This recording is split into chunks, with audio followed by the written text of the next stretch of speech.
Peace and power. Dodge the hijacks. Real spill. Love to y'all, man. Where would we be without each other? Without stepping into reality side by side. The wall of protection is real. It is real.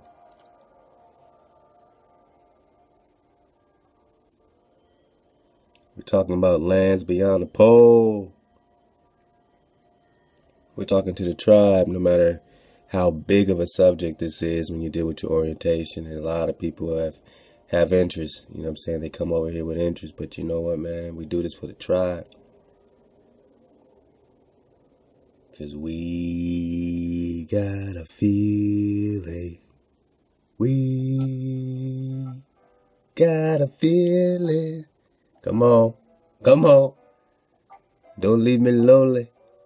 Yeah, we got that feeling, man, that this is our earth, and our earth is our turf. As far as it spreads, baby. There's a reason why you keep people this sleep, this confined, this bound. So much bondage. So much energy, man, to keep you from being you. Why do you think that is? Could it be the earth is your turf? And you trying to claim all these lands, and there's so many more lands beyond the pole, man. We're going to get back in that Giannini, man. Love to Dorja Daka. Man, I love this joint, man. I vibe to it, man, all the time. All the time. Matter of fact, man, we're going to do it like this. Love to Dorja Daka, not once but twice, who also dropped this Flat Earth. Other Lands by Wakey Wakey, man. Love to Wakey Wakey, man. Show his love, man. On some other drop we dropped, man. You know what I'm saying? It's dope to, know it's appreciated. And we all, whether you're working on this side or this side, whether you got the indigenous truth, whether you're working to get this orientation, whatever the case is that you consider your flag, your flag of honor, of truth, just know that the Creator exists. Hawa, our breath, and that we are here. You know what I'm saying? And that we do it for us first, you know what I'm saying? Because we are the sprouting seed. We have to sprout before we can, take care of everything else and everyone else around us. We have to become ourselves. We have to separate.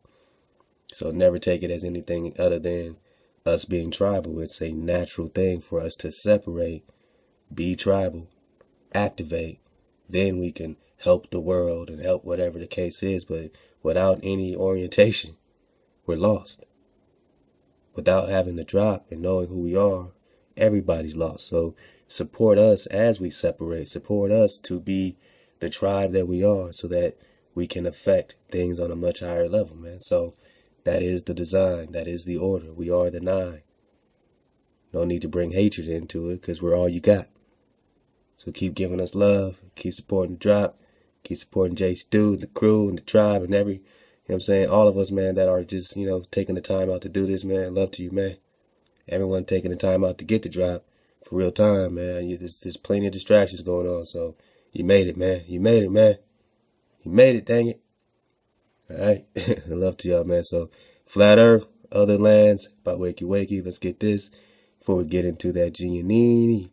Worlds Beyond the Poles, man. We're going to dig on this chapter 11. The magnetic respiration of the universe. We're talking about the breath. We're talking about the ha. We're talking about the breath. We're talking about the ha. Oh, yeah. I got a letter from King David, by the way, but I'll share it with y'all, eventually, man. Yeah, man, we're talking about the breath. We're talking about the ha. They say, hey, look, hey.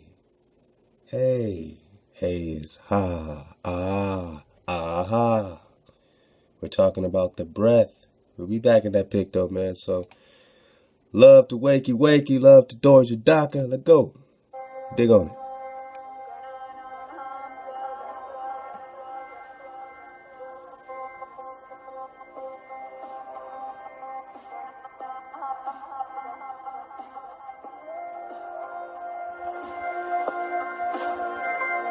Let go.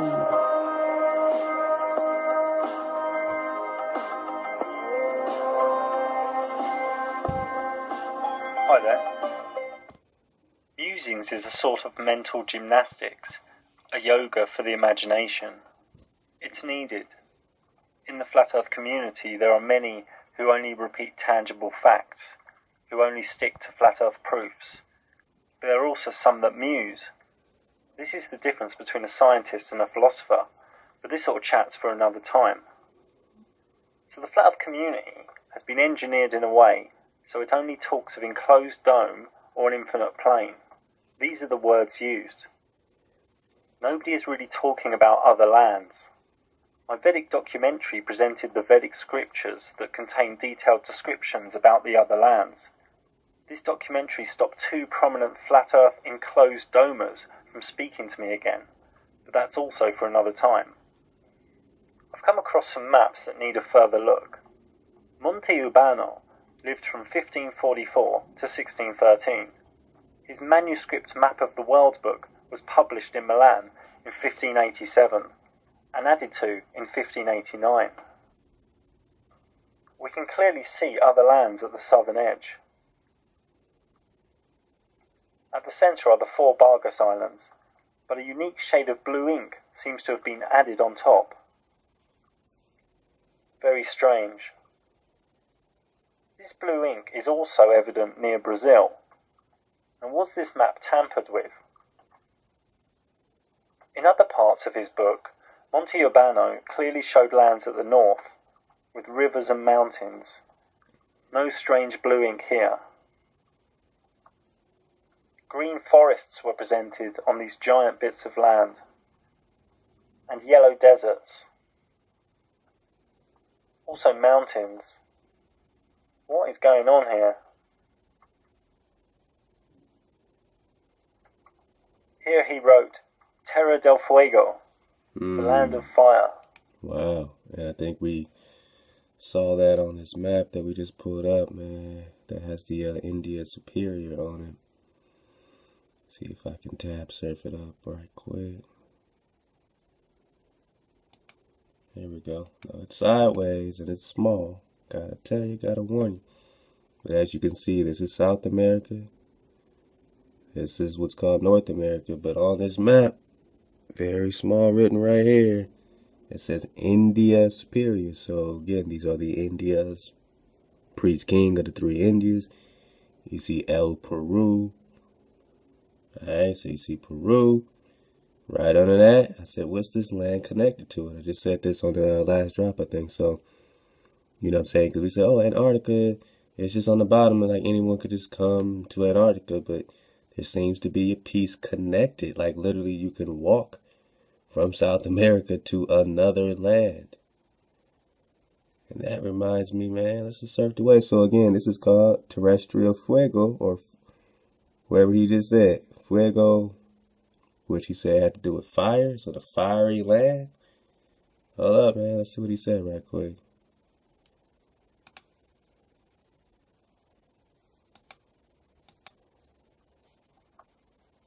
Green forests were presented on these giant bits of land, and yellow deserts.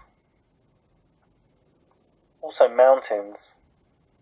What is going on here? Here he wrote, Terra del Fuego, the land of fire. And in Argentina he wrote, the region of the giants.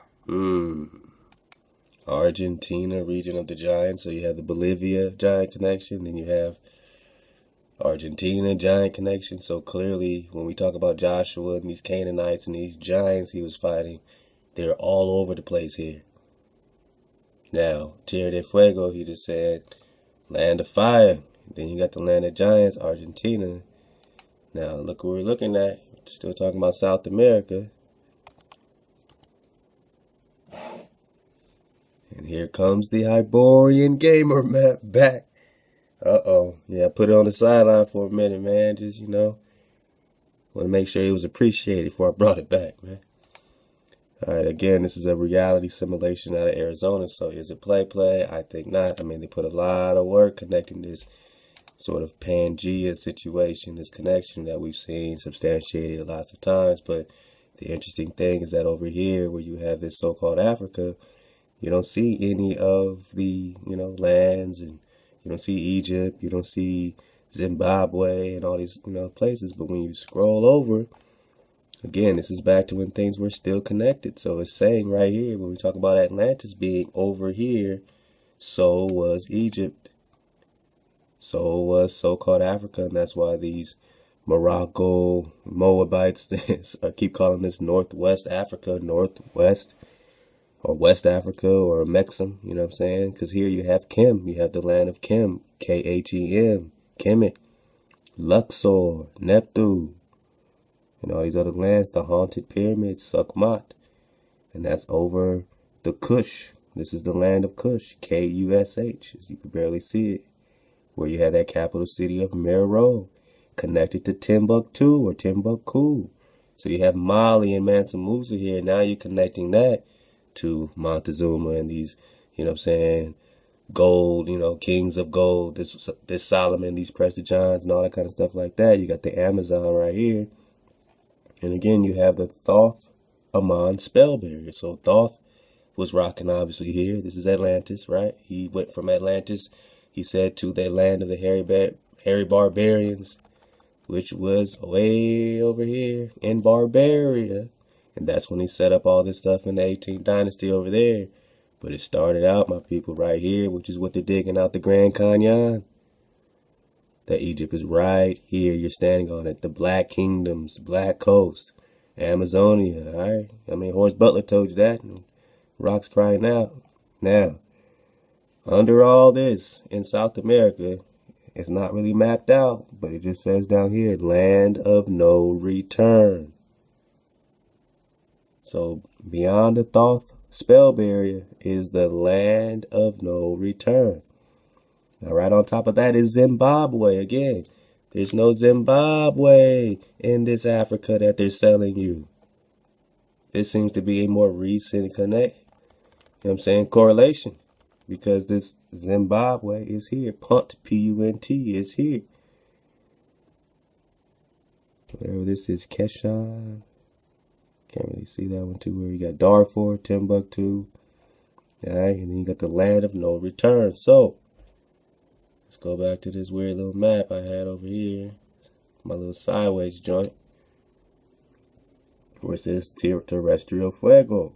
Now, here's where the land of no return will be. So I guess once you pass some point of no return, according to the Thoth spell barrier, you're going into this hot lands, or the fiery lands, which are near this land of the giants in Argentina situation, is what my man is saying over here. Dorkadaka, wiki wiki.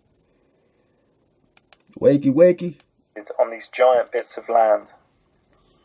And yellow deserts. Also mountains. What is going on here? Here he wrote, Terra del Fuego, the land of fire. Land of fire connected to, South America, beyond the land of no return. Now you flip the map, this is going north, not south. And in Argentina he wrote, the region of the giants.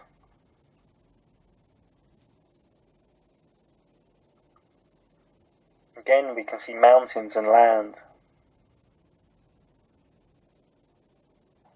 This map is by Gennaro Pichicaro from 1597, and this also showed lands in the south. Also, it showed some lands in the middle. He labelled this area Circulus Antarcticus and showed strange and wonderful animals.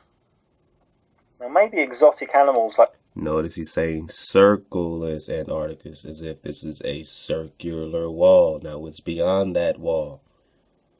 He said something about this Antarctic is going in a circle, is going in a ice wall. Like the kangaroo and koala, came originally from these other lands. This is a map by Cornelis de Jodi, also from the 1500s.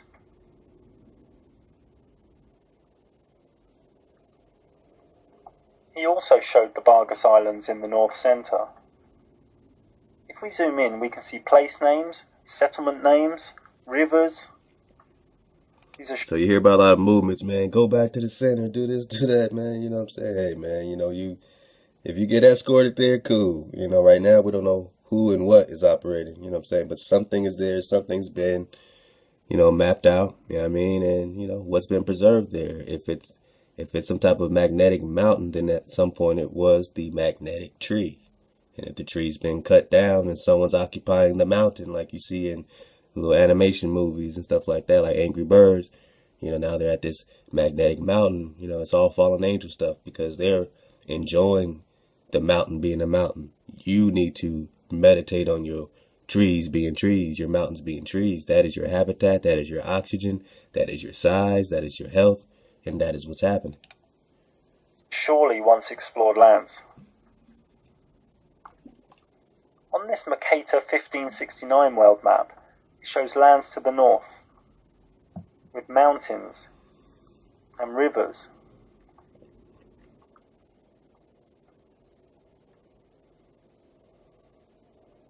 Also in the south it shows other lands.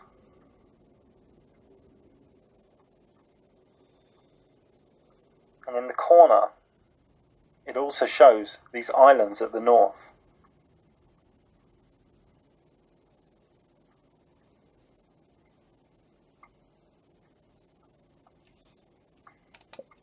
So you notice these 4 rivers. Now I'd say that, you know, in the south, but maybe this map has the correct orientation. Maybe, you know, it's not the north, but it's the south. So that's interesting, man. But yeah, you know, you see these 4 flowing rivers that match up with scripture. Let's go. This more famous Mercator map also shows these northern islands, these other lands. And here we can logically see where these most likely are. Probably still there, or under ice due to the flood that was reported around the world.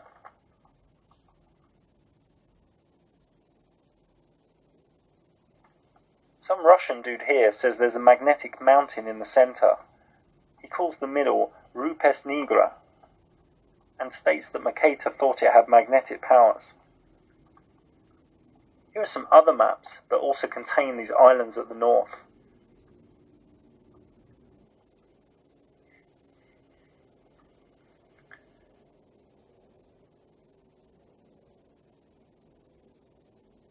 This image is from a Russian fairy tale.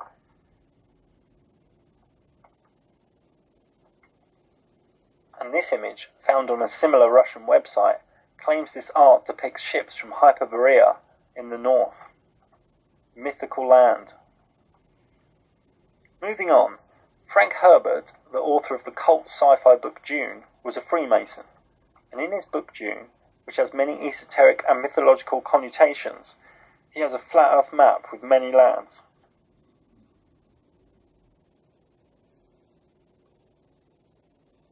Many lands. Anyway, here is some footage from Antarctica.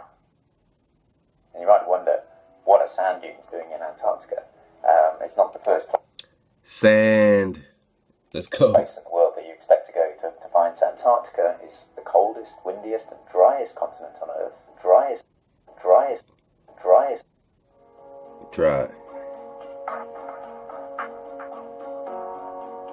We are told these are natural breaks in the ice.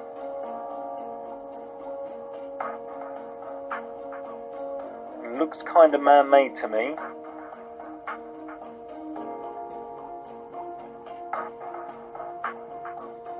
Just what are these ravines?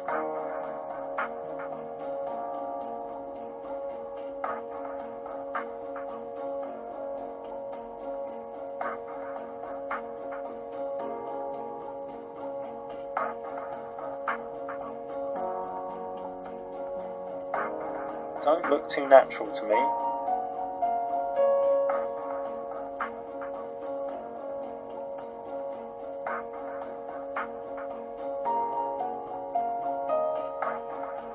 They certainly aren't using these little icebreaker ships to make these gouges, or their science boat.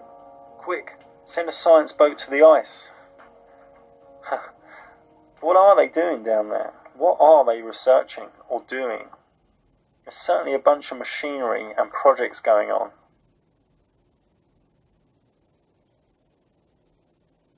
And look who went there recently. Clinton, Prince Harry. What's going on? Now the new Google Earth, if you zoom in to the exact south point on Google Earth, you can see all these strange stripes. Pay attention. Obviously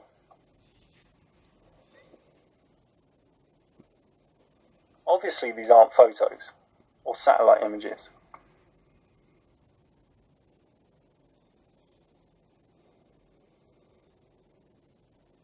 This is some CGI'd hash up.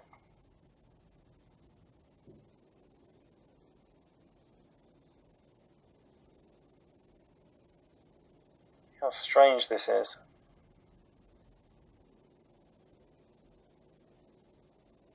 Check this out as well. If you go near the north to this little island off of Russia, and you can do this on anyone's computer, this is repeatable. Zoom in above this island, you will come across this stripe. Wow. Where you can see sort of ice, mountains. So in this stripe, you can see ice, you can see mountains, you can see land. It's almost as if they just blued out an entire piece of connected land. Land, water, and ice, Giannini says. The Japanese say there's more land. If you're talking about South America, you come right out of here, you're hitting more land now. You don't see that land that's touching it, right? You don't see this joint right here touching South America, which is interesting, right? So there's land missing in all maps, man. Not everyone's catching all the land, but damn it, there's more land. Alright, this is the land you know. This is the ball you know. But they can't tell you nothing else. They can't talk about this land because all that land does not fit in your ball. Your ball will explode if you put all the land that's really there. So they say, oh man, you're spinning on a ball 26,000 miles in circumference. Yeah, man, you can't change that. Once you have a circumference of your ball, you're limited. And the fact is you're unlimited. Remember, you have to flip everything. They say love. You flip love, it is evil. Much a hop to the tribe, pure water. And you're not on the ball with all this land. With all this land on their map. With all this land masses and passages on their map. Land masses and passages on their map. With more land on their map, Admiral Byrd. Beyond the pole and on either side of the South Pole. That's where Admiral Byrd is finding more land. They're saying he found some land right here. What about that land? What are these stripes indicating? They said over Russia, there's this stripe. You know what I'm saying? You know, leading all the way wherever, man. Over Russia, there's more land. The Barrington Iron Republic, man. We got some of that. We'll get back in it. More land. Second polar ice ring. One ice ring. Two ice ring. One ice ring. This is your ball. Outside of that, more land. Another ice ring. Thoth, the moving island, is what's outside of South America. What does that have anything to do with the island of fire? The fiery Fuego Island? I don't know, but this, you know, again, I don't see anything touching or connecting, but I don't know. Maybe it's a moving island for a reason. Yeah. Moon's name, yeah. All right. That's all they say. Because we're just talking about the land of no return and the Thoth spell barrier. And oh yeah, Thoth has a spell barrier. A spell barrier. This is South America. This is so-called Africa. They called it a mainland for a reason. Thoth spell barrier. Thoth, the moving island. All over these maps. Different maps. This is an Arizona reality simulation of a time when everything's connected and you have a Thoth spell barrier. This is another simulation of more land and a Thoth, the moving island. Yeah. Bull, Sol, Set, Anubis, and the Ra Summer Gate. This is Hijack 101. The hijacks are having a great time doing things on other lands. Let's go. And forests within this stripe. And it's like they CGI'd over the top of it with some blue. And then here's another stripe. There becomes two stripes for a while. Wow. And you can follow this for miles. It actually points directly towards the north centre. I'm just waiting for it to load a bit here. It doesn't go all the way to the North Pole. It actually stops a little bit short. But it looks like there's some high altitude imagery that they don't want us to know about. What is going on? More land. This is the northeast area of Russia. And there the two stripes join up. What's going on here? This is strange. It's highly likely they are painting over lands. You check it out. Go on Google Earth. Here on the new Google Earth, if you go to the north, there's actually no ice there. Actually no ice. They forgot to put the ice in. And here we can see it looks like a monk. There's his sort of face. And his hands praying.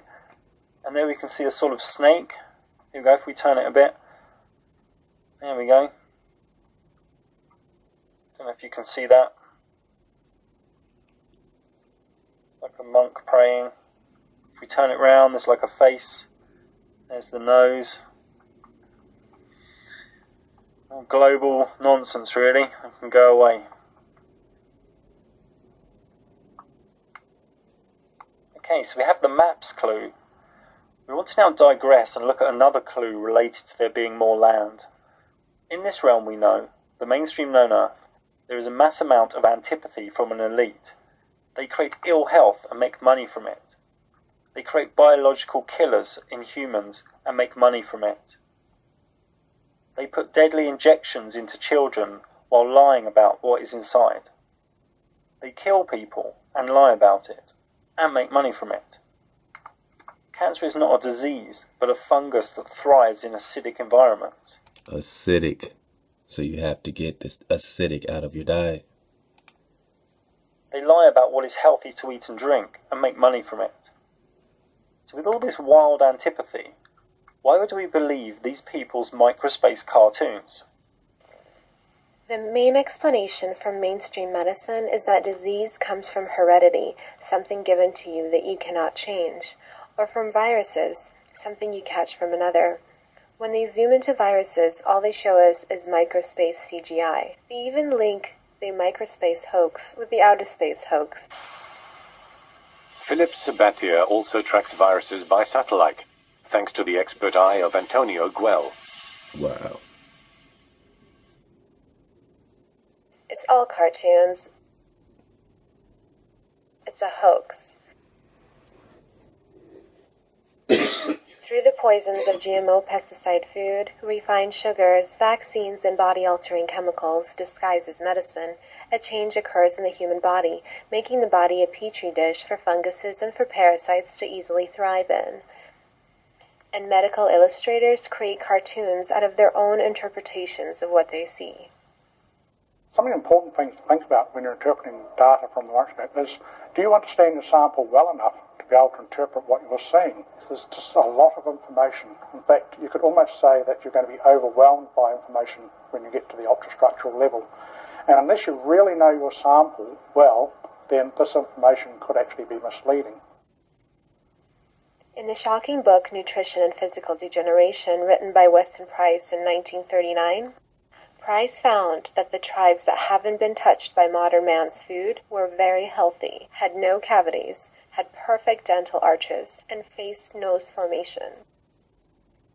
The moment modern food, such as processed flour and sugars, touched these tribes, cavities, disease, and obvious DNA changes occurred. such as teeth crowding in the first generation of babies born under the new food. So they got indigenous tribes, you know what I'm saying? No fluoride and chemicals and all the process and all the bullshit and all the acid and all the poison, man. It's really just a sorcery poison game, and they know it. That's why they own these biggest companies and they pump this shit out. It's like, how can we legalize poison? How can we poison you with a smile on our face while we dance around with a, can of Coke? How can we poison you, give you a Coke and a smile, man? Damn. I mean, shit. These are tribes. Look at these, beautiful people, man. They're doing their thing with their beautiful teeth. Look at them doing their thing. Now what happens? The moment modern food, such as processed flour and sugars, touched these tribes, cavities, disease, and obvious DNA changes occurred, such as teeth crowding in the first generation of babies born under the new food. Damn. Not because of heredity, but because of the food. Our divine blueprint is to have everything fit, feel good, and be fully healthy. The elite put in sugar and flour and other toxins to change and mess up the human race, which is a major lack of compassion. Could it also be possible that on the other lands, where there's no toxic food, there are still amazing, super healthy, super charged up beings? For us, living parasites within the body are very real. Candida, pinworms, threadworms, roundworms, etc. Foreign waste debris in the body is real. Morgellons is man-made and very real. But diseases and viruses, we've not seen enough actual evidence to show that these are real. So, there are no diseases on flat Earth. But the main point is this. On a spinning ball planet, trillions of miles from anywhere, or in a flat enclosed reality, these levels of antipathy don't really make sense. Okay, you can have a warring faction, greed, and steering mass groups of people, but mass genocide and DNA mutation, killing people for money, this doesn't work as well in an enclosed reality as it does if there are other lands. Let me elaborate a little bit. If there are 20 lands or so, throwing a few billion people to the sword at land C23, for instance, for experiments, seems much more likely. Why would anyone be okay killing billions of people if everyone is in the same realm? This is more of an irrational leap. This crazy level of antipathy works more rationally if the ruling and orders are coming from another land. Why dirty one's own doorstep? This might need some contemplation to fully understand, and it's only conjecture for making a point that's not yet been made. But these crazy levels of antipathy just don't fully work in an enclosed system. Let's digress again and look at the money. Let's follow the missing money. Banks are basically thieves. The bigger the bank, the more theft. We also had missing gold during the 9/11 hoax, and depending on your source, the amount was somewhere between $500 million and even $100 billion. And do you remember some years ago the Pentagon's missing trillions?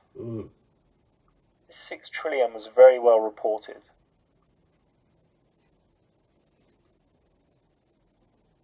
There was also the missing 2.3 trillion. How can we seriously Pay attention, man. consider a $50 billion increase in the defense budget when DOD's own auditors say the department cannot account for $2.3 trillion in transactions in 1 year alone? I doubt, to be honest, that people inside the department are going to be capable of sorting this out. I have a feeling. How do you lose trillions of dollars? You don't. It's impossible, man. You just say, I don't know shit about it. And it goes over because those that are on the other lands are telling you to shut the hell up about it. Look at their faces and listen to their responses.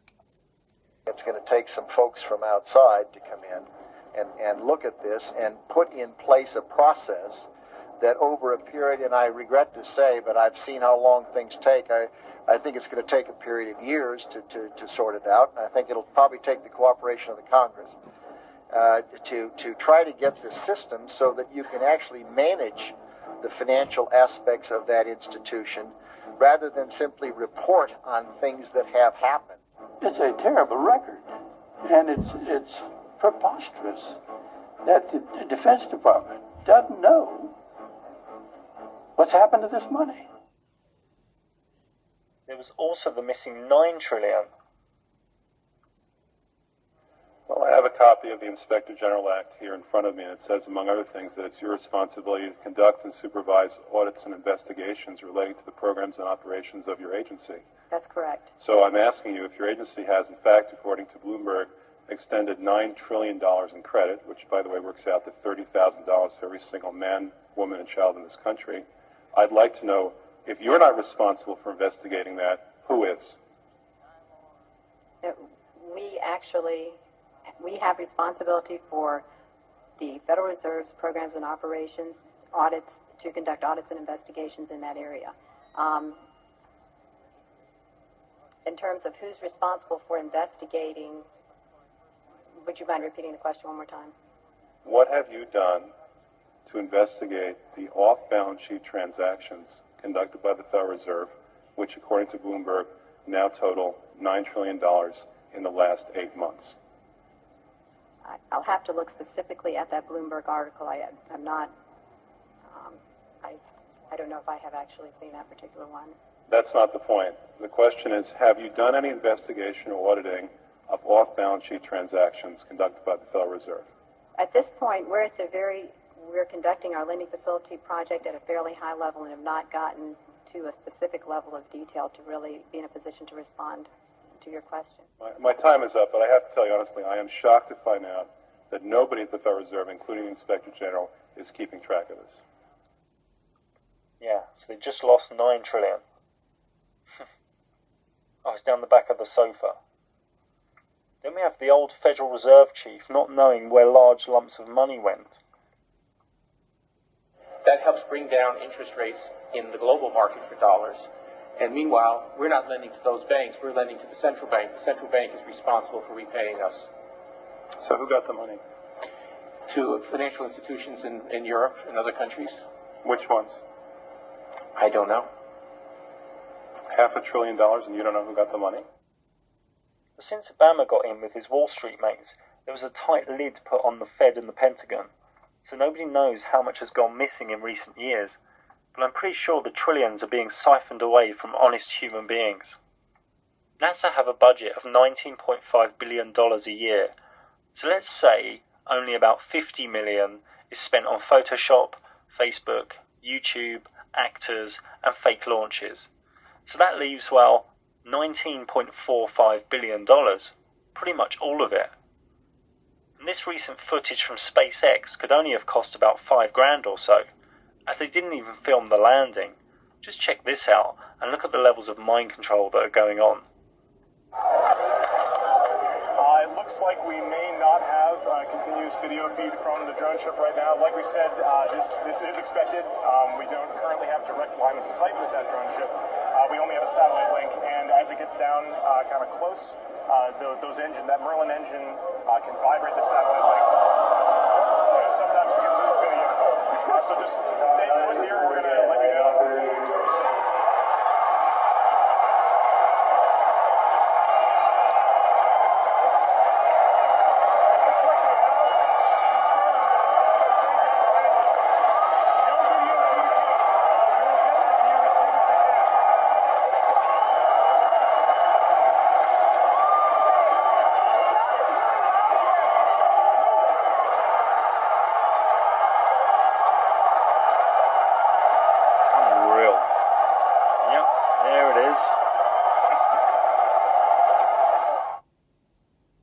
Zero Hedge said the collective humans and countries are $217 trillion in debt, so I wouldn't get too concerned when the criminal credit card dudes get funky over a few grand.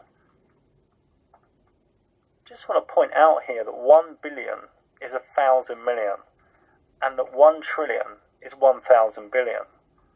This is a serious amount of money. Okay, so let's say the elite have 10 or so trillion stashed.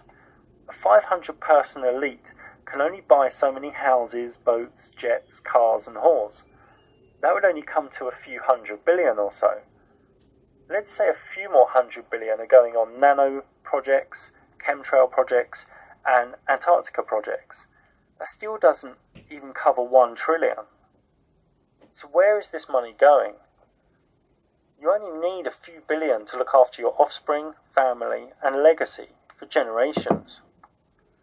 So you can't actually spend those trillions here. It's not possible. So what is happening to it? You couldn't spend it all at the ice hall either. These big clues of maps, antipathy and missing trillions lend much support to there being other lands. Trillions can only be spent on one of a few things: colonising other lands, building on other lands, projects on other lands, or it's being harvested by other lands. Bang. So, all that money missing, you're like, yeah, it's so much money, you just kind of like, let it go. Trillions and tens of trillions and all that shit. But then when you put it together, you say, what would you be doing with that? I mean, you know, however I know it's just paper, whatever the case, right? But, it seems to be a lot of thought-moving islands around this son of a gun. In that, I mean turning your energy from your work into items and projects that you will never see, far, far away, to a different elite. Sounds pretty crazy, huh? Well, so does a spinning ball in a vacuum. Let's wildly digress again and point out that in our known realm there is a massive restriction of movement, and it's happened so slowly over time that most people don't really think about it or contemplate it. Passports are hard to get for many people, and virtually impossible to get for hundreds of millions of people in, say, Cuba, India, Guatemala. They can also be expensive, and they now even contain RFID tracking microchips. Most nations need temporary visas to visit, requiring much strict paperwork in the application phase, and some nations now demand electronic permits. The new toxic body scanners at airports abuse privacy and also create fungus in the body due to the body scanner's radiation. So why do you think the collective consciousness is being put into a state of movement restriction?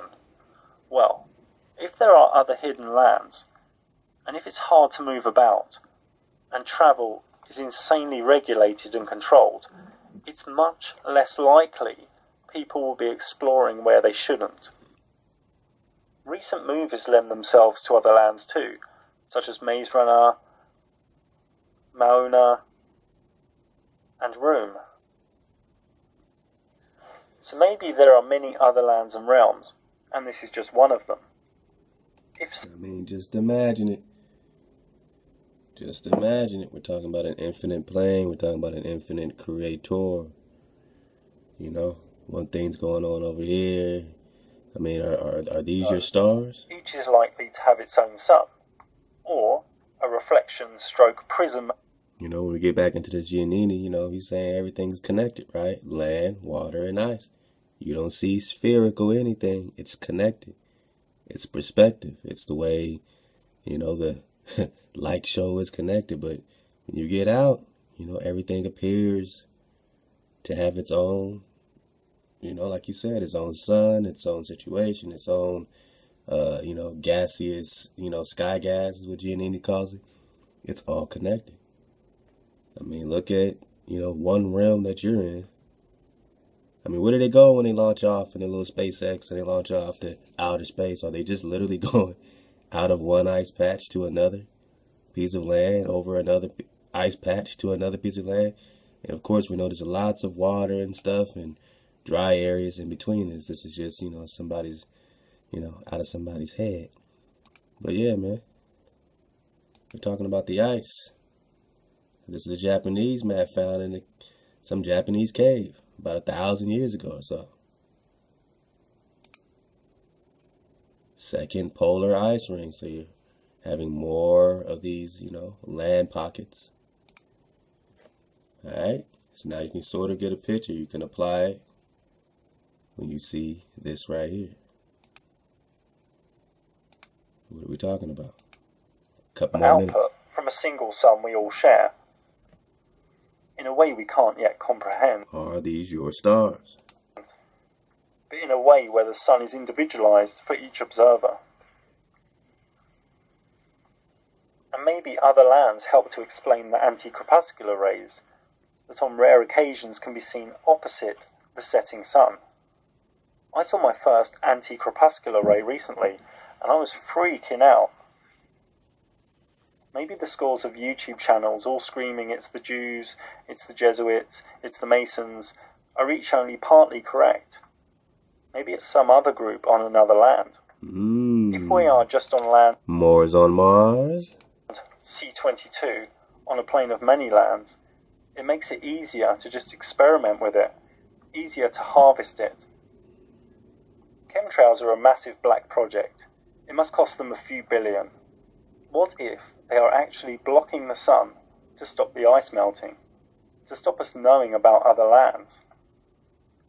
Our realm is cyclic, so maybe the sun slowly gets cooler, creating an ice age, and then slowly gets hotter, melting the ice wall, melting the ice that covers land in the north. For me, these falls in the south are not cartoons or CGI, and I don't believe in the UN's version of global warming. So what is going on? Why the old maps? Why the insane levels of antipathy? Why missing trillions of dollars? Why the restriction of movement? Why the chemtrails blocking the sun? Why strangeness in the southern ice area? Maybe, just maybe, other lands answers these relevant questions. Wow.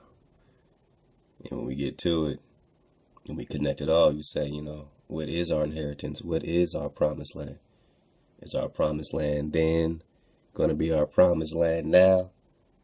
I mean, didn't the Most High say that this Exodus to come is going to make the other one, you're not even going to remember it in accordance to the scale, the high-tech situation that's coming on and the revelation that's coming on. So where is your promised land? Hey, wakey, man. Y'all go subscribe to Wakey, man. Get some more drop. Doors Jadaka always got the drop. You know what I'm saying? We're going to get some more of that jamming, man. We was just jamming. Pretty dope. Let's get some of that while we get into this G&E, man. Let's get it going. Love to the tribe. Let's back it all the way up. Doors Jadaka. Y'all subscribe. Check them out. Got that 432 drop, man. And orientation drop. I mean, hey, I'll take it. Yeah, man. Let's go. Ah, wow.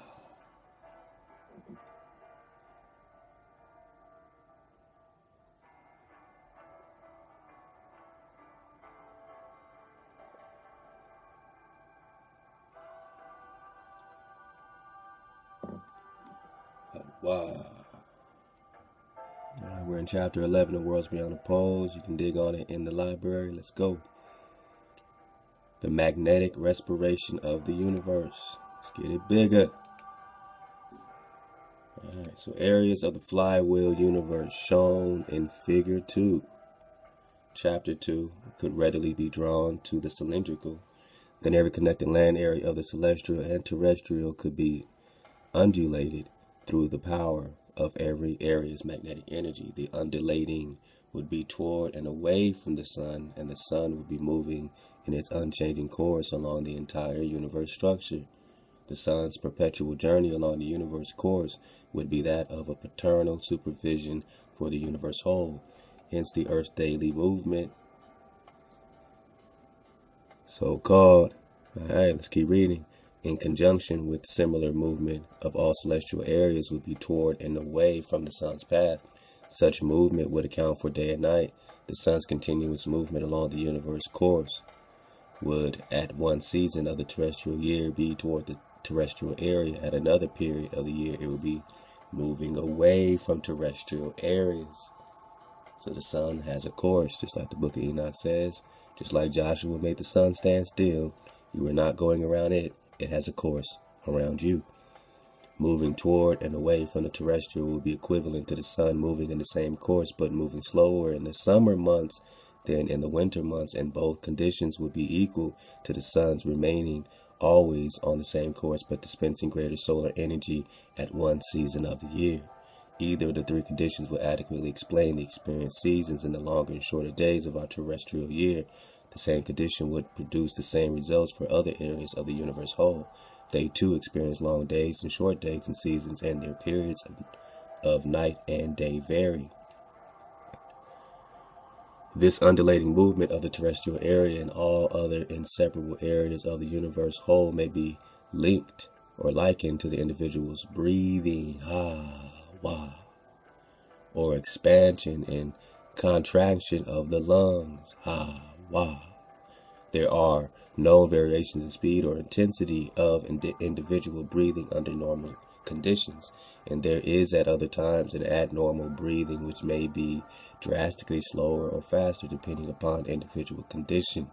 Accordingly, there develops constantly varying speeds of breathing among all the Earth's individuals at all times. Areas of the universe would also express multiple variations in the speed of their daily undulating movement toward and away from the sun's course in space. The variations in movement of areas of the whole would be consistent with continuous unity of the universe whole. Just flow with it, man. Belly fly. You know what I mean? Back. Float on your back. You know what I'm saying? Do a doggy paddle through this, man. Relax. Enjoy it, and just fit it in. Close your eyes and see if you can get your orientation now that we got some. Normal breathing of individuals has a range of from 14 to 24 cycles each minute, whereas under extraordinary conditions, particularly in cardiac and respiratory diseases, the number of breaths or respirations may be increased to 50 or decreased to 8. Therefore, it may be discerned that there exists constant variation of the speed among all terrestrial individuals moving toward the same place, continued living. Each individual of the terrestrial may be considered a distinct area of humanity, and each individual attains the daily and yearly goal with varying speed of movement. All land areas of the universe whole may move with different speeds at different times, and each remain an inseparable part of the connected universe. The terrestrial area's daily lung expansion. Wow. So we're not talking about spinning on a ball. You're talking about just basic tectonic land moving, just on the tectonic level, like the plate shifting and stuff like that, being, inadequate comparison between literally breathing. Like that's the Earth's expansion of the Earth's lungs. So when that daily flow, that regular movement, that comes with just, being on water, is the daily expansion, the daily lung expansion, or partial undulating movement towards the sun's course. Could be of approximately 12 hours duration. The terrestrial daily lung expansion could begin at about 12 o'clock midnight and attain maximum daily expansion at about 12 o'clock noon. So you might have seen people like watching the river, and they'll see the level go up, and then expand back down as if the entire ocean took a, one long breath throughout the day. The maximum expansion would bring the terrestrial to a space location where the sun would apparently be directly overhead. Then, for the next 12 hours, there would be earth breath contraction. It would complete the daily undulation, and it would return the earth to its lowest point in space and most remote from the sun's course. This would be the point of approximately 12 o'clock midnight, about the middle of the terrestrial daily lung contraction or movement. From the highest 12 o'clock noon point in space, darkness would begin to envelope terrestrial areas. The approach of darkness would be experienced at some terrestrial points as early as 4 p.m. and at other points as late as 8 p.m., and it would result from the increased distance of such terrestrial points from the sun's course in space. Then the next day's terrestrial breath expansion would bring to some terrestrial points at 6 a.m. the so-called dawn. The light of the dawn would increase until the breath expansion reached its peak at about 12 o'clock noon. The peak of expansion would bring the terrestrial to its highest point in space, where it would receive most of solar energy. Daylight would prevail for part of the period of terrestrial lung contraction as the terrestrial moved away from the highest sun point. It may be seen that each area of the terrestrial reached its high point in space. It would recede with the daily contraction, but another point of the terrestrial whole would take the high point position vacated. Hence, when the Boston, Massachusetts point of the terrestrial was far removed from the high point of its area, daily breath expansion, Hong Kong, China, and other terrestrial areas would be approaching the high point. Some areas of the terrestrial would experience noon, while others were experiencing total darkness. The same condition would apply for all celestial areas of the universe whole. They too would be expanding and contracting in common with all terrestrial areas. Now, just dig on that for a second. Dig on, just imagining the earth as a body. You know what I'm saying? Imagining the earth as one body. You fight for these different areas, you fight for these different points, but it's all one body, all one breath, all one ha-wa, one foundation.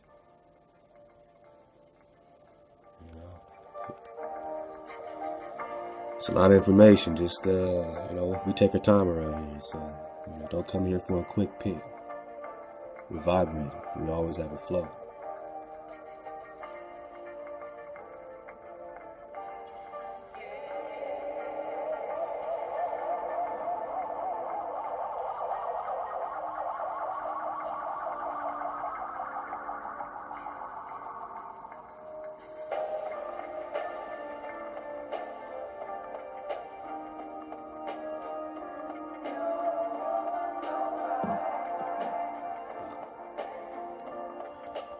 Yeah, man. Breathe. So as it is with the individual human body's respiratory variations, the daily expansion and contraction of all areas of the terrestrial and the celestial would correspond. Naturally, the daily respiration of universe areas would be much longer than the human body's respiration, though ever bearing the same relation as inseparable parts of the universe daily undulation in space. Some terrestrial and celestial areas would move towards the sun's course in space at greater speeds than others. That condition would develop variations in time of arrival at the high and low space points, representing complete expansion and complete contraction. The difference in speed of movement would in turn develop different hours and minutes for the various terrestrial and celestial areas to experience the sun as being apparently directly overhead. It would likewise develop for terrestrial and celestial areas of the universe whole variations in midnight. The arrival of terrestrial areas at the lowest space point, most remote from the sun's course, would not occur at the same time.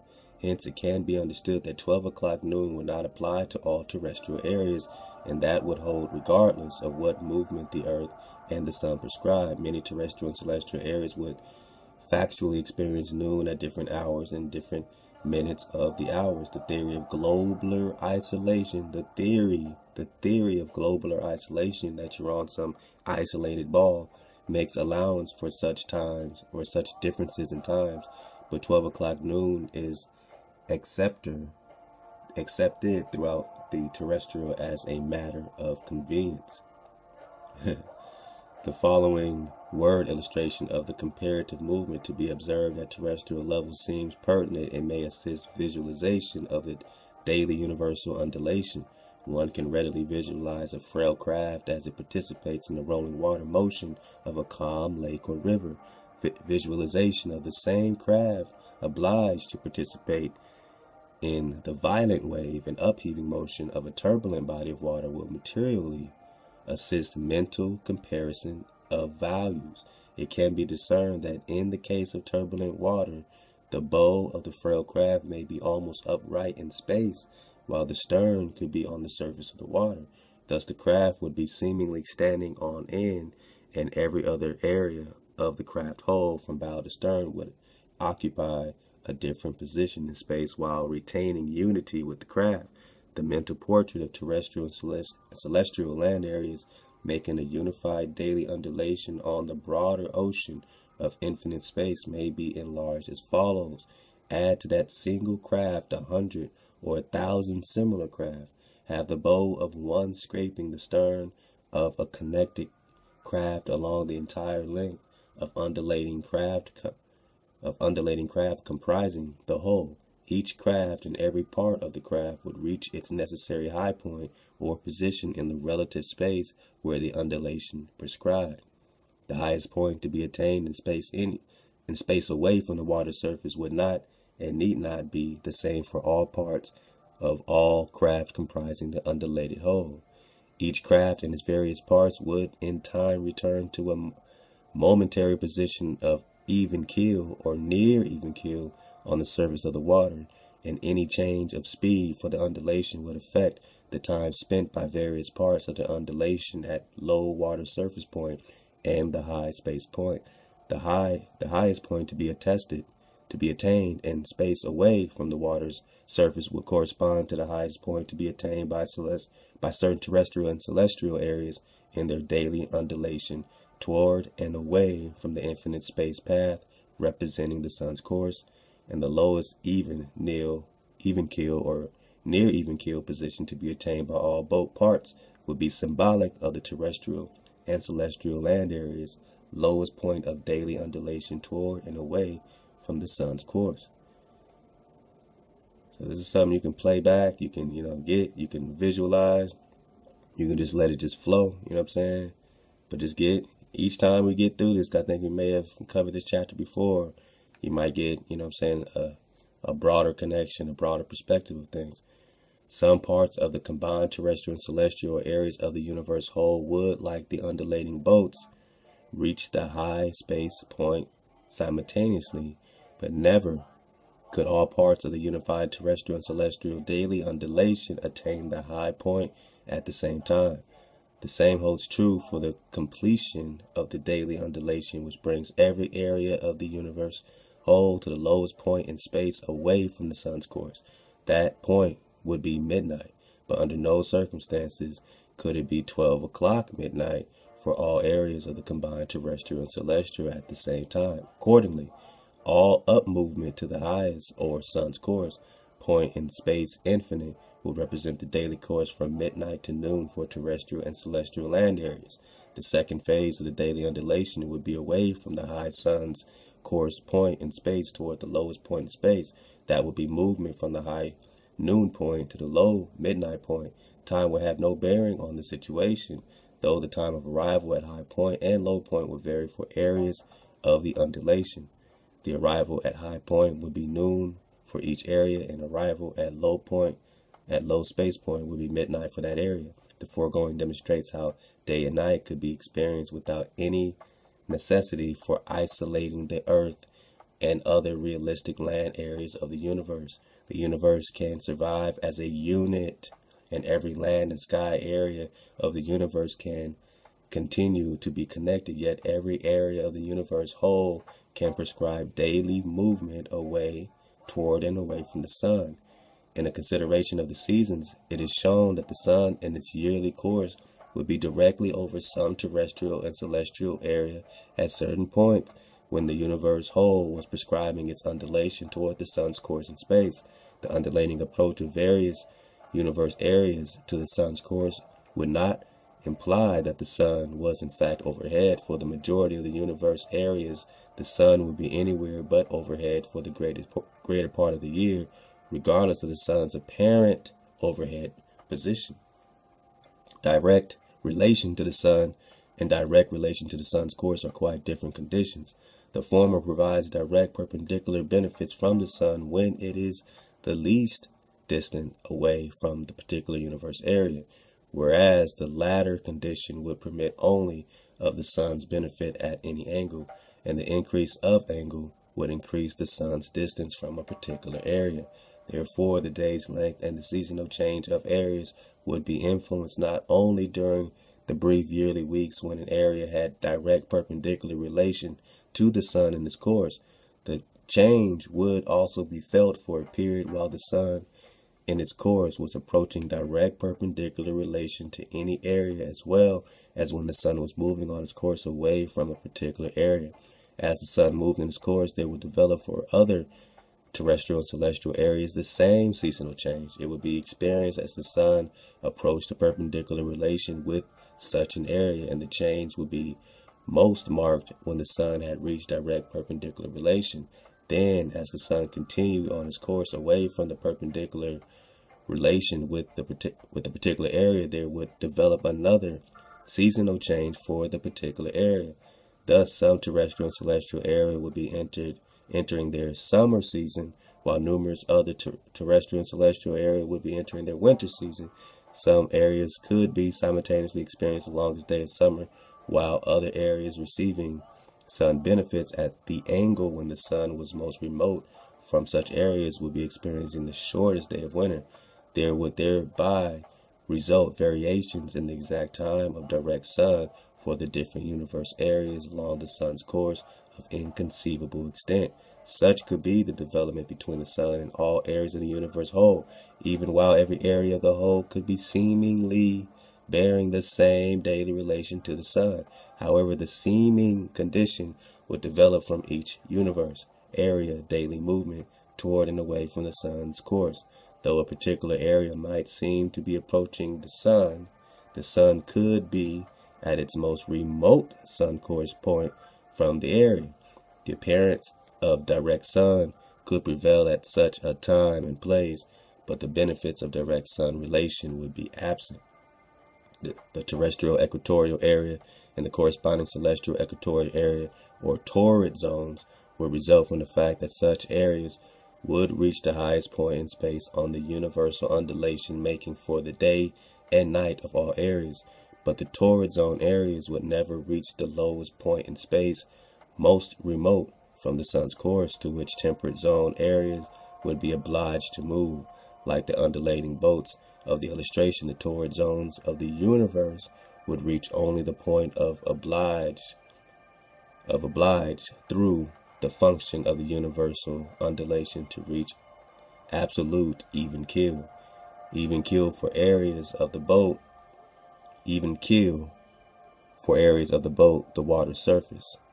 Even keel for land areas of the universe making daily undulation would mean the lowest point of the undulating in space.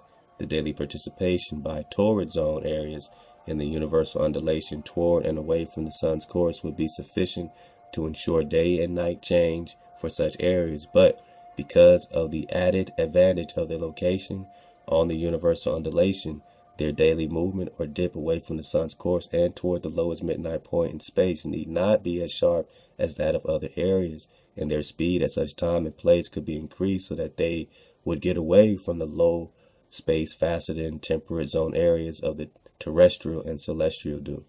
That feature would provide a time advantage in approaching their daily high point toward the sun's course. Hence, for all torrid zones throughout the universe, there would be shorter nights and greater warmth, and there would not be the marked seasonal changes of temperate zone areas. So again, I know, it seems heavy, but it's not for you. You know what I'm saying? You got to challenge yourself to serve even these waves, that you might say, I got 5% of that.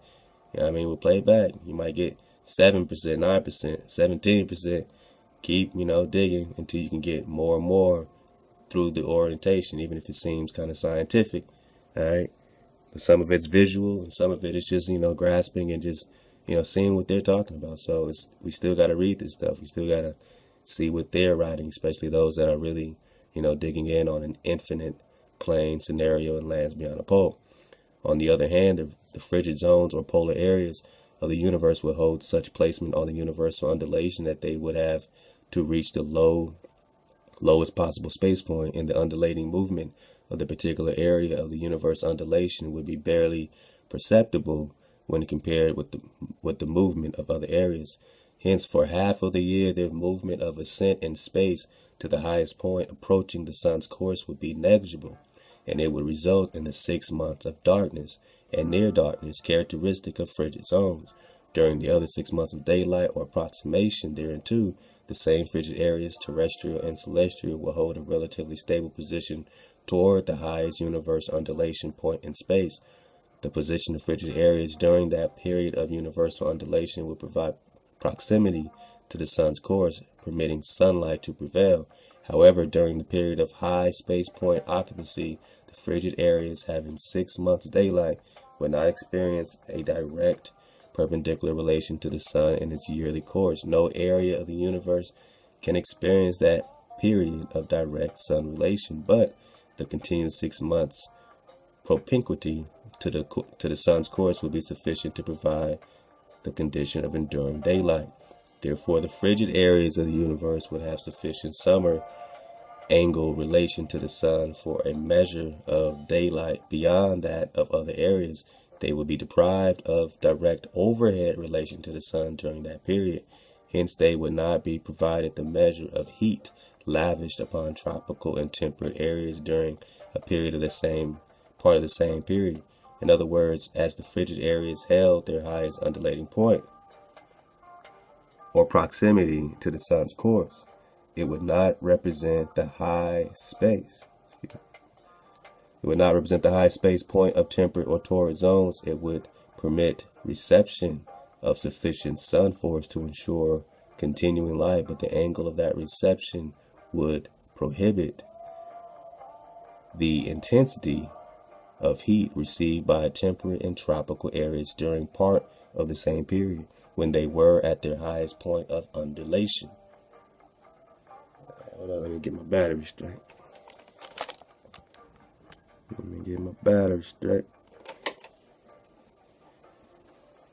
Make this.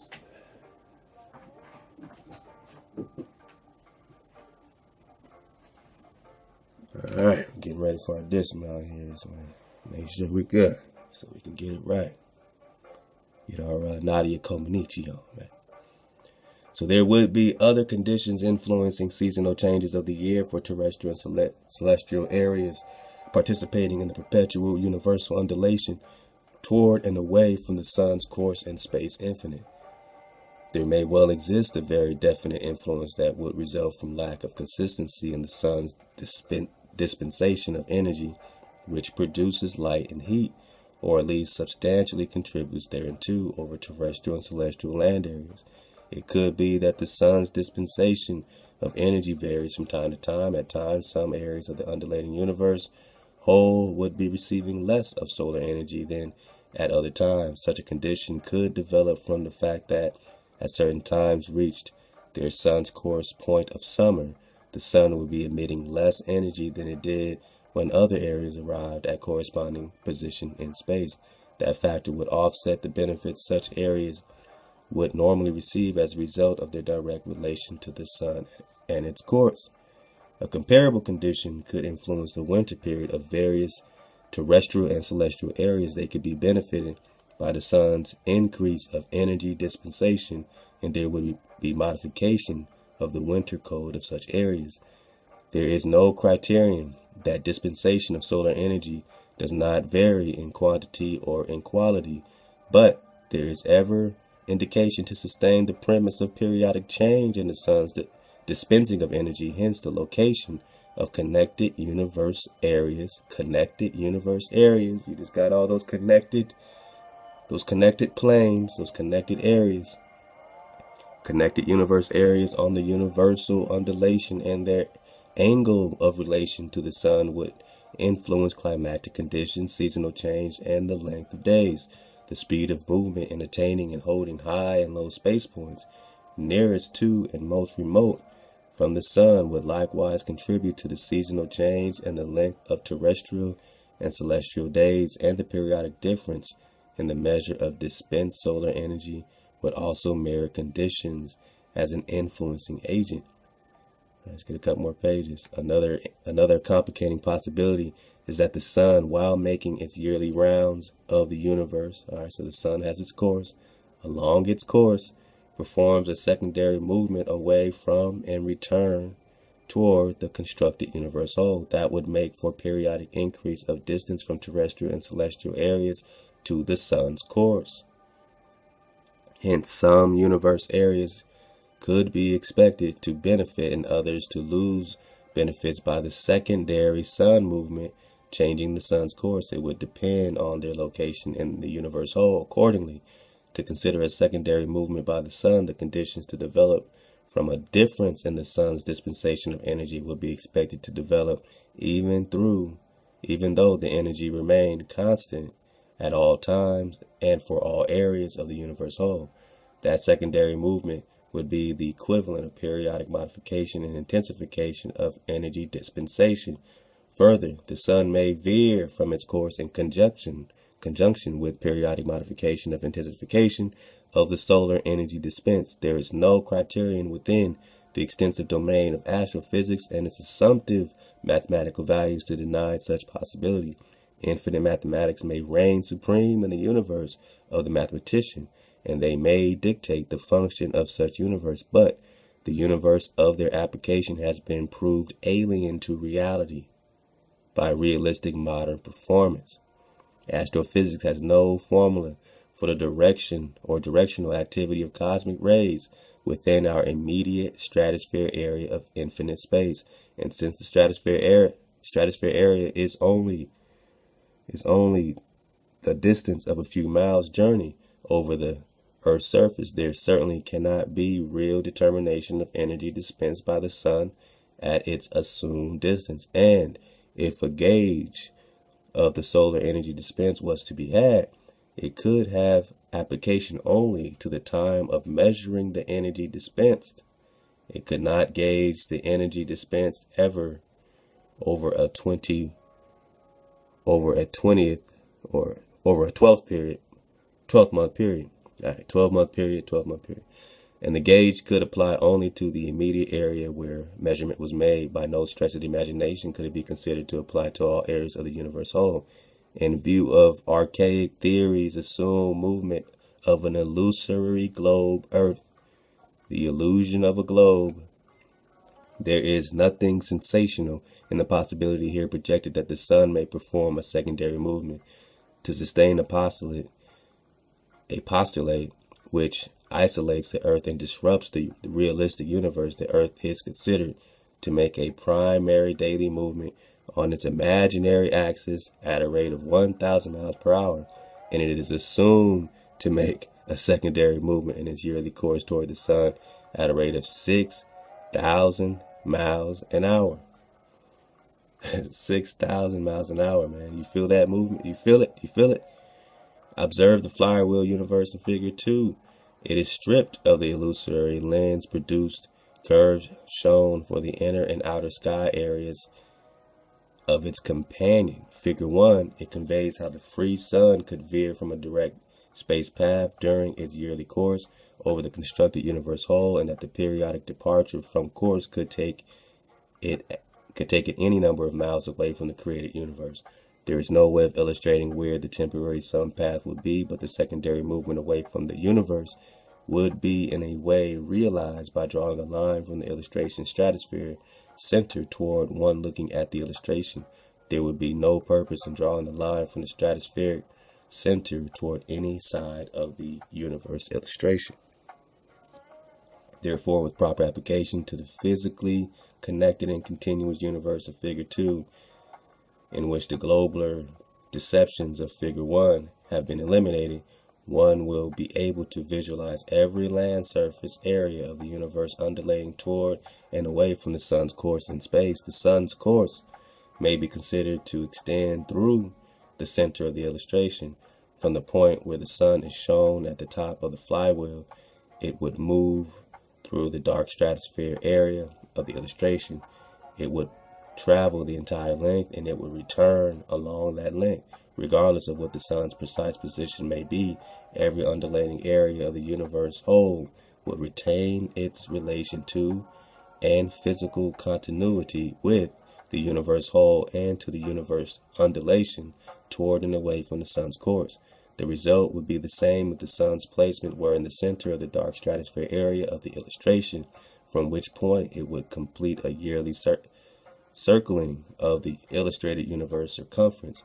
Regardless of precise sun course, the daily undulation of all universe areas will cause it deceptively to appear that every area was circling around the sun. They're deceiving you that this is the Copernican, we're all going around the sun, right? Deceptively to appear that every area was circling around the sun. Now they teach it to your children, they teach it to you, and you see it in every movie, right? As an isolated unit of the universe whole, the undulation movement of the universe areas will cause the illusion of circling around the sun to persist regardless of what the sun's location in space might be. Apt parallel to that experience illusion of circling around the sun is found in a local condition. One can ride a roller coaster moving with great speed up and down or toward and away from a huge arc light in proximity to the undulations of the roller coaster. Each speedy approach toward the light and departure from the light must create the illusion of movement around the light. Such example is elementary, but it staggers concept to grasp the greater speed of the universe undulation toward and away from the sun arc light with a magnitude beyond concept. In terminating this word portrait of the connected and continuous universe and its motion, it seems fitting to relate that the sun shown in the illustration will be red when observed against the perpetually dark background of the space existing beyond sky areas of the universe. When one observes the sun from within a stratosphere of darkness, it has none of the luminous sunlight quality to be observed from land areas. The sun is just a red disk. The sun is just a red disk when viewed from beyond the blue sky. It's just a red disk. You only see one side of it, right? You only see one side of the moon, so you have two disks. The illumination develops from mixture of cosmic rays with chemical elements of the sky enveloping land areas throughout the constructed universe whole. The result of such mixture produces sunlight and heat on all land under the universal sky. And it is the cosmic ray contact with gaseous sky elements that results in the luminosity of every outer sky surface area to be observed against the dark stratosphere. The same stratosphere darkness prevails over celestial sky areas as is known to prevail over terrestrial sky areas, and unless that darkness did prevail over sky areas everywhere, there would be no art of astronomy. Only the darkness permits detection of skylight. When you go into those mountains, man, you go into your trees, only the darkness, man, you'll be able to see the sky, man. And you'll miss it when you can't see it no more in the cities because of all this light. We now proceed from the flywheel illustration of the universe and its motion to the origin illustration of 1928. Though the first is last in descriptive analysis, there is nevertheless a logical pattern. Presentation of the original illustration permits observation of only a segment of the entire universe embraced by the flywheel illustration. However, it may serve to demonstrate the transcendent values in land areas discovered, in opposition to centuries of scientific deduction denying the land's existence beyond the North Pole and South Pole points of our Earth.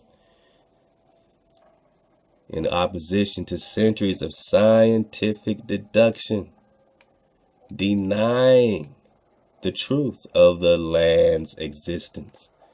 Land's existence beyond the North Pole and South Pole points of the Earth. Beyond the North Pole and South Pole points of the Earth. Beyond the North Pole and South Pole points of the Earth. Beyond the North Pole and South Pole points of the Earth. Beyond the land of no return, right? To accomplish the illustration, we must first drop back into space. Both upper angles of the flywheel at the sun position in figure 2, both angles will remain attached to the unbroken area of the flywheel circumference, but they will drop back into space enough to permit both to project out of sight beyond the sun's location. The remainder of the flywheel circumference area will then extend in space, a streaming banner universe on the horizon, or on the horizontal. The sun will then be situated over the horizontal universe, and the sun's course in space will be over the universe. Now, the horizontal two-sided banner or plane universe will begin a series of arching at the sun point, and the arching will continue along the entire length of the illustrated universal area that can be held on the page. More of the universe beyond both edges of the page will do the same, but the universe cannot be seen. The series of arching up and down toward and away from the sun's course above the universe will prescribe an undulation of the universal areas. Every area of the banner universe presented could readily be cylindrical. That contour would in no way interfere with physical continuity of the whole. Moreover, the developments in a world of reality will be the same if the illustrated universe extends beyond the sun and the sun's course is above the undulating universe whole, or if the sun is moved with the unseen area of the universe which comprise the upper right angle of the flywheel. The sun will then be at the head of the universe undulation. It would act as leader or guide for the entire universe structure. So this is when they get, the sun is this, we worship the sun because it's leading, it's the leader, it's the guide. This red disc, right? All right, so we see beyond the barrier, but that's as far as they see, is that this sun is a leader or a guide. Then the sun would not prescribe its yearly course along the universe structure as described in the flywheel illustration. Its course will become the course of the force it dispensed, and that magnetic force will be transmitted along the entire universe structure. Then every sky area of the universe would absorb whatever portion of that perpetually dispensed magnetic force it required. As previously explained, some areas would take less because their condition required less. Other areas would absorb more because their conditions demanded more. Let's get a little bit more. Man, how long is this chapter? Yeah, we got to come back to it if I shout. Yeah, I just lead you to the water, man. But at least we know we was stopping that, man.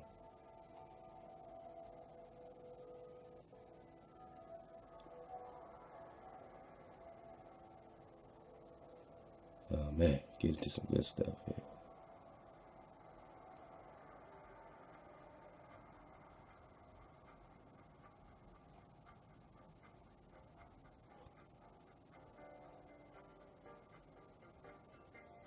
I kind of want to jump ahead a little bit in the interest of time. Let me just get it from right here, 140. It is absurd to attempt calculation of unknown celestial areas of the universe with application of astronomical gauges. However, and without thanks to astronomy, every unknown area of the celestial universe about us is as accurately charted in width as every area of the known terrestrial. Thus, the answer to realistic universe contour, previously pointed by the flywheel illustration, is again pointed to by the foregoing assertion that the celestial width pattern is shown by terrestrial width determinations. As we return to further description of the illustrative universe, it should be borne in mind that nothing has been said about seeing the width of unknown celestial areas of the universe whole. We will never see the width until we arrive at the particular celestial areas, but we may know the width from a pattern to which we have access. In the case of the illustrated flywheel universe, every angle thereof participated in the universe undulation toward and away from the sun's course in space, or toward and away from the center of the dark stratosphere area of the illustration. All corresponding areas of the horizontal plane universe would prescribe the same movement up and down or toward and away from the sun's course, which would be above the universe structure. It may be observed that in both cases the sun's relation to all areas of the universe will remain the same. The visualization from flywheel horizontal plane arrangement of the universe whole in space would in no way alter the sun's course in space with relation to the universe it served. Let's check the situation. In the flywheel universe, the sun's course would be from its depiction location through the center of the dark stratosphere area. When the flywheel outline is terminated and the circumference stretched out to a horizontal line which extends beyond both ends of the page holding the illustration, the sun's course becomes a course above the horizontal plane universe. No matter what words area used to explain the situation, the undeniable fact remains that the sun's course in space is unchanged. In both cases, the sun is above the universe structure. We changed the contour of the universe, but we did nothing to the sun and the sun's course. Though the universe contour may be known, it must ever remain beyond human sight. The realistic pattern of the created universe could not even be seen by an observer beyond the universe, wherever that may be. We who inhabit the terrestrial area of the universe are privileged to theorize and conjecture upon the universe contour in space are, after all, a part of that universe. The patterns we apply to the universe area, but timely stopgaps to explain conditions and events, both factual and seeming, and the patterns imposed by our theorizing and conjecture must be remote from creative reality. Like we still are. We still got a long way to go. Let's get the rest of this page right here. In both illustrations of universe contour and movement, each terrestrial and celestial area undulated out in space from the allotted position in the space where it had been created. In doing so, all were ascended towards the sun's course. Then, having reached the peak of each area's daily expansion, they would return through contraction to their original positions in the created universe whole. In such manner, they caused to develop the physical conditions experienced, particularly long days, short days, and seasons, as well as the manifest conditions of day and night. And such conditions experienced at terrestrial level have to be experienced at celestial levels. However, a reasonable explanation of experienced conditions did not demand severance of one area of the universe from its neighboring area, so it's still connected. Nor did the explanation of conditions necessitate acceptance of the illusion that every area of the universe is a globular area. That's bullshit. That's bullshit. And it did not require that every celestial area in the terrestrial would be assumed to be isolated in space and hurtling in the mathematical orbit at various fantastic speeds for the different areas. So, hurling in a mathematical orbit in a yearly course toward and away from the sun. And the light of modern discovery, the concept of globular and isolated universe areas is discredited, and the discoveries preclude any possibility that there are areas of the universe whole area circling or ellipsing in space.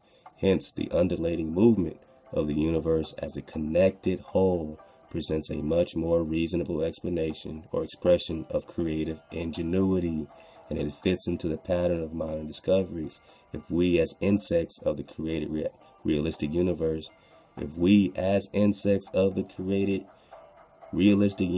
as grasshoppers, I look down, I stretch out the tent, Shamayim, and as a grasshopper universe demand that it moves, let us assume. So if we as insects of the created realistic universe demand that it moves, if you want this earth to move, let us assume a reasonable movement which affords opportunity to visit other areas of the universe. So any type of breath that's being taken opens up an opportunity to visit other areas of the universe after having conjectured how to achieve the visit for centuries beyond estimate. Man, so we're going to cut it off right there. I know it's getting good. We have 142. We're going to get to the end of this chapter. Oh, man. We just got to get to 146. Think we can do it, man? Can we get it, man? I know it's getting good. Let's get it, man. Let's go. I'm with you, man. Whatever you want to do.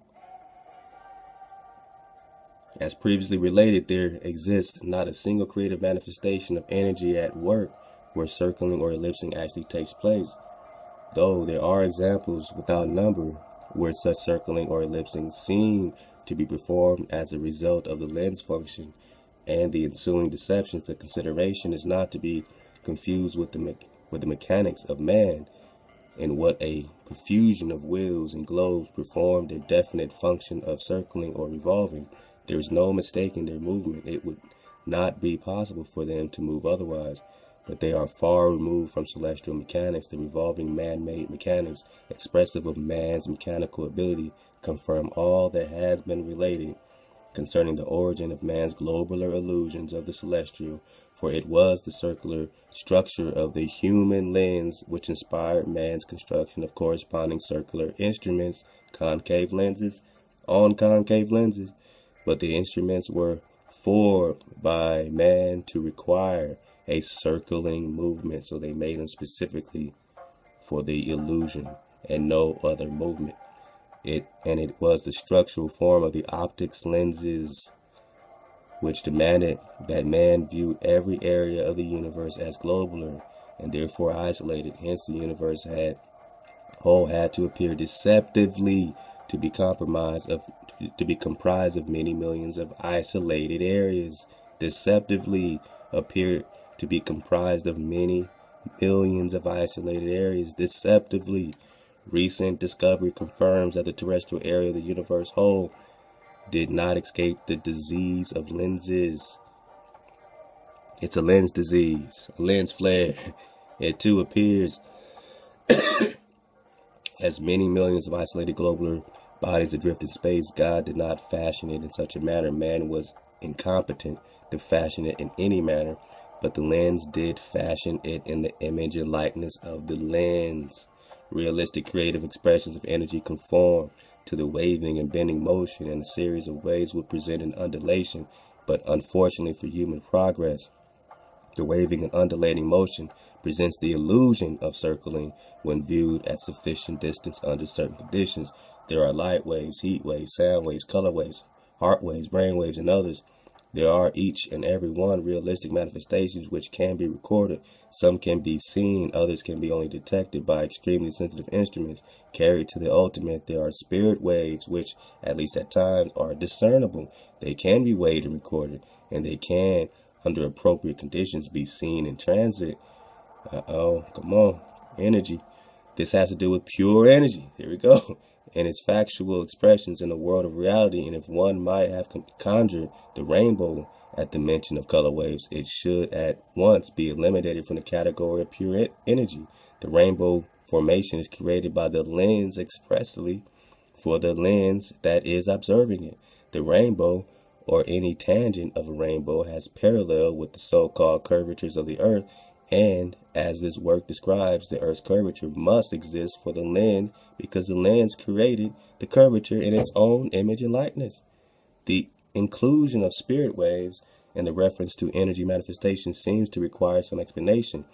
There exists an eternity of difference in the meaning of the word seeing as it relates to the form of self-hypnosis, as it relates to visual detection of a spirit in transition or in transit, as it departs from the human body.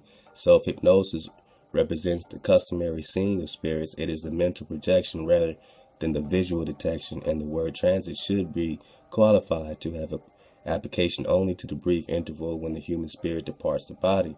That time just preceding the cessation of all bodily functions which make life as we know it. In fact, it is that spirit departure from the body which brings out or about cessation of living functions. So the spirit keeps your body alive. The energy, the pure force, the ruach. There is a facetious saying that aptly describes the development of what we term death. He gave up the ghost. In giving up the ghost, the spirit departed. In this instant, ghost is synonymous with spirit. However, we're one to recall the spirit they have seen here. They have seen here, there, and everywhere, and under all manner of conditions. The reasonable conclusion must be that such seeing was a conscious or unconscious projection of the mental image retained of the departed person's mortal body. The imagery would be of the body once leaving. The imagery would be of the body once living. It would not be of the spirit living in that body before the body died and the spirit departed, and the image could be of mother, father, sister, brother, wife, lover, or anyone who was known before he died. So such so-called spirits are seen somewhat on the order of the astronomers seeing rounded bodies circling or ellipsing in space. Such spirits with bodies supplied by the living mind are often seen under condition of emotional strain. Their presence is ordained only by the mind of a living person. It is capable of projecting the body spirit, which is not a spirit, almost anywhere. It is a mortal mind that wills the seeing. That which is seen must be a duplicate of the body image that mind retains of the former living person whose spirit has departed.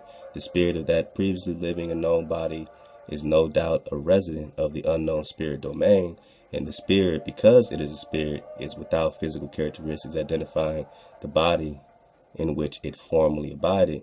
The spirit cannot be a spirit and retain mortal features, nor can the spirit have a mortal mind, which was developed to serve the body's needs. The mind remains with the body. It with the body was ordained by the spirit which actuated the cell to build the body. Hence we need not discuss the numerous spirits seen fully attired in the clothing which covered the body where the departed spirit was contained. This does not deny the evidence of spiritual attunement with a departed spirit. That is a very different matter. Under such a condition, the spirit of a living body does in fact attune to a departed spirit. Then the living body strongly feels the presence of the departed spirit as the brain of the living person receives the vibration transmitted by the spirit, the mind is actuated to project the body features and attire of that which the departed spirit represented. Then, much faster than the FBI can function, the mind of the living person exhibits everything the living person once knew about the former living person, which the spirit vibration represents. Thus, though the departing spirit is in fact strongly felt through the spirit contained in the living body, it is the living body's mind that automatically revives the mind's storehouse of photographs of a portrait of the former body that contained the spirit manifested. That is the only portrait the living mind holds. It cannot contain a picture of anything other than the body it once knew as a body, and it has no picture of such body as a spirit. Therefore, the living physical entity, you and I and 100 billion others may reasonably feel spirit presence without seeing the spirit, but how could one hope to see a spirit in body form, particularly if that body was draped in the clothing of mortal existence, and expect that it could be the spirit? That kind of seeing a spirit expresses a form of self-hypnosis, whereas positive seeing of the luminous flesh of spirit departing the body just preceding death of the body represents a visual function like seeing the sun, the light, darkness, and millions of other things and conditions in the world of reality. The spirit is as real as the body. Without it could be no body. It can be seen as spirit in its departure from the body. It has been weighed as it departed the body, but it is never to be seen as a physical body, nor is the spirit to be seen with features, and certainly not with clothing. Only the body needs features and clothing to progress to what might be considered a more physical realm of energy, where it manifested in and by land and water and mass. There is experienced the regular waving waves of ocean, river, and lakes, and there is also experienced the irregular expressions of tidal wave undulations. The experienced earth tremors are expressions of underground waves of energy. They reach the peak of expression in violently undulating earthquakes and violent and volcano eruptions. On the earth's surface, it is found that gas and smoke clouds billow and roll, but they do not circle. However, the billowing and rolling can deceptively appear to be a circling motion. Lightning bends and chains and zigzags in its course, but it does not circle. And in all expressions that man's harnessing and utilizing electricity attest that the motion of electricity is opposed to circling. Where the electric current is seen as light, it vibrates to and from in an undulating manner on the filament which carries it, and the emotion is anything but that of circling, even though the current is captive within the globular area of a light globe, whereas a true circling and ellipsing motion is prescribed. It is due to and is a tribute to man-made mechanics, and where the mechanics are not man-made, and in the universe about us, man's concept imposes upon non-globular creative reality a false globular outline. There is no disputing that globes and spheres and globular and spherical items exist by the millions, but that they exist only on the Earth's surface where man created them. And there are numerous man-made projects that do prescribe a circular motion. Likewise, there are many man-made objects which, when properly arranged and provided the proper speed, will deceptively appear to be globular areas, a result of the circling motion they prescribe. Yet, when the motion ceases, it will be found that the areas are anything but circular or globular in outline. There is available extensive knowledge concerning lens capriciousness and the illusions known to develop the motion directly at hand on the Earth's surface. Hence, it is most singular that the modern man persist in endowing with reality the unrealistic globular celestial areas, and in granting that the areas are globular. All right. Man must decree that they are isolated. Then, with false globularity and isolation and control of mind, movement detected at celestial level must be circling or ellipsing. It is most extraordinary development that man, after centuries of conjecture concerning the course to Mars, and to all areas of the universe, feared to pursue the course now so clearly defined. In the initial discovery of the land course into celestial, the existence of land beyond the South Pole was established on December 12, 1928, but the course was not then penetrated. In February 1947, the northern pathway into the so-called heavens above was discovered beyond the North Pole, and a meager length of its inestimable extent was penetrated by the U.S. Navy Task Force under command of Rear Admiral Richard Evelyn Byrd. However, obsolete theory and the misconception it fostered for 28 years restricted depth penetration of the southern course, and it was not until January 13, 1956 that any real progress was made when the U.S. Naval Air Unit accomplished a flight of 2,300 miles beyond the South Pole point of theory, but such extent is meaningless when it is known that the journey beyond may be continued for hundreds of thousands of miles. Not nearly 10 years have elapsed without the notable explorative purpose over the northern course extending beyond the North Pole point. Of course, it is possible that penetration has been made beyond the 1,700-mile point reached in February 1947, but the accomplishment has been kept a secret. Could it be that the terrestrial man's reticence to continue over northern and southern land areas leading to the celestial is due to the fixation of the overworked shooting up conjecture, shooting up like rockets in a distant yesteryear of 50 years ago? This then little boy seriously asked, how far is the sky? Since then there has been abided the popular thought that the discussion of shooting up in a rocket to reach Mars and to reach other areas of the universe about us, it would seem that at long last, a more reasonable and fruitful manner of procedure might be contemplated, particularly after the modern discovery of direct land routes leading up, quote unquote, from beyond the South Pole and North Pole point. Progress straight ahead from beyond the pole points will never require shooting up or out from terrestrial levels to reach celestial areas. In view of the current trend toward destruction of terrestrial man and his civilization, there is imposed the unpleasant thought, what a pity it would be if man were to destroy his kingdom on earth before adequate preparation has been made for sanctuary on adjoining celestial territory. In the unwelcome persistence of such a thought, there is revived the name of a famous predecessor who dwelt in France. He was known as Jules Verne, and he predicted that the earth would be destroyed by an implement of war, which must burst like a broiler. He also observed that the Americans were good boiler makers. We are good boiler makers, and the instruments of destruction corresponding to a boiler are the fearful atom, hydrogen, and cobalt bombs. But it can be that, as man of this terrestrial civilization stands on the threshold of celestial land areas, and when the century's dreams of dreams is about to be realized, wholesale destruction will cancel the dream's fulfillment. Wow. And we made it, man. We'll pick up on chapter 12. Get back to this again, man. The master builder, luminous sky prince, man. Wow, love to wiki, man. Doors